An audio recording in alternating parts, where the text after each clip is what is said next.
की मौत हुए 1 साल 1 महीना हो चुका था। 13 महीने पहले जिसका देहांत हो गया हो, उसके नाम पर गोवा में स्मृति ईरानी जी की सुपुत्री, मैं उनका नाम नहीं लूंगा क्योंकि जैसा कि मैंने कहा वो राजनीति में नहीं है, उन पर टिप्पणी नहीं करूंगा, लेकिन स्मृति ईरानी जी की पुत्री ने वो लाइसेंस लिया। गैरकानूनी काम यहां शुरू हुआ है, यहां रुक नहीं गया। एक मृत व्यक्ति के नाम पे आप लाइसेंस ले लेते हो। उस व्यक्ति की मौत हुए 13 महीने हो चुके हैं और गोवा के कानून के हिसाब से एक रेस्टोरेंट को एक लाइसेंस मिल सकता है बार का। तो दूसरा गैरकानूनी काम क्या हुआ? इस रेस्टोरेंट को, जी नहीं, उसका नाम कोई तुलसी संस्कारी बार नहीं है, उसका नाम है सिली सोल्स बार। इस रेस्टोरेंट को 2 लाइसेंस मिले। यह दूसरा गैरकानूनी काम हुआ है।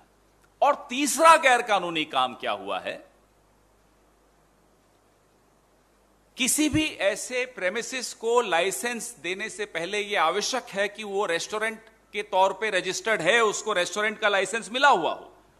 तीसरा गैरकानूनी काम यह है कि इस रेस्टोरेंट को रेस्टोरेंट चलाने का लाइसेंस नहीं मिला हुआ। 3 गैरकानूनी काम कैसे संभव हो सकते हैं? क्या मैं और आप ऐसा काम कर सकते हैं या करने की सोच भी सकते हैं? हैरानी की बात यह है कि जो आपके समर्थक हैं, उनके बच्चे तो लुलु मॉल का गेम खेलें, हनुमान चालीसा और नमाज की लड़ाई लड़ें। आपके बच्चे या तो विदेशों में पढ़ें, अच्छी बात है, पढ़ना चाहिए, या आपके बच्चे आपकी प्रोटेक्शन, आपकी पेट्रनेज, आपके आशीर्वाद के चलते इस तरह के गैर कानूनी काम करें और सारे कानून तोड़ दें।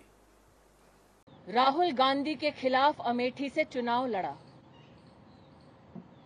जिस 18 साल की लड़की की इज्जत पर कांग्रेस के प्रवक्ताओं ने आज हमला किया, उस लड़की का दोष यह है कि उसकी मां स्मृति ईरानी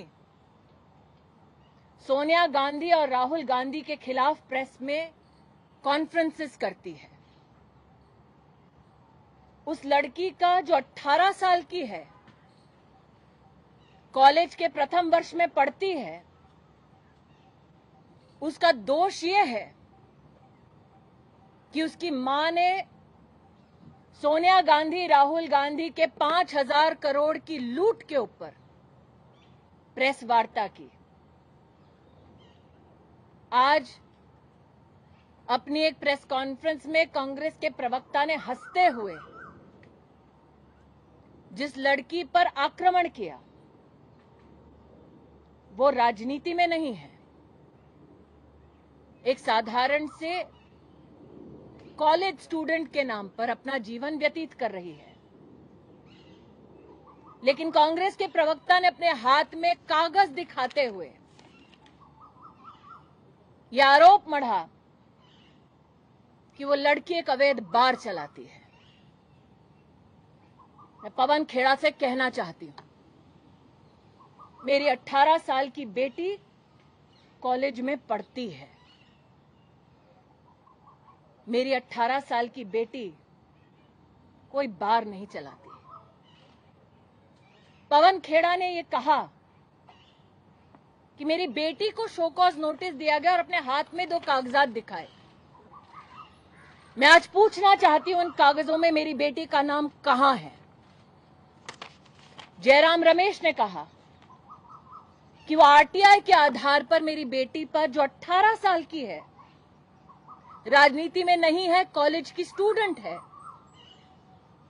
आरटीआई के आधार पर वो मेरी बेटी पर आरोप मढ़ रहे हैं। मैं जयराम रमेश से पूछना चाहती हूं कि क्या आरटीआई की उस एप्लीकेशन में मेरी बेटी का नाम है? क्या उसके जवाब में मेरी बेटी का नाम है? कांग्रेस के प्रवक्ताओं ने कटाक्ष करते हुए, हंसते हुए ये कहा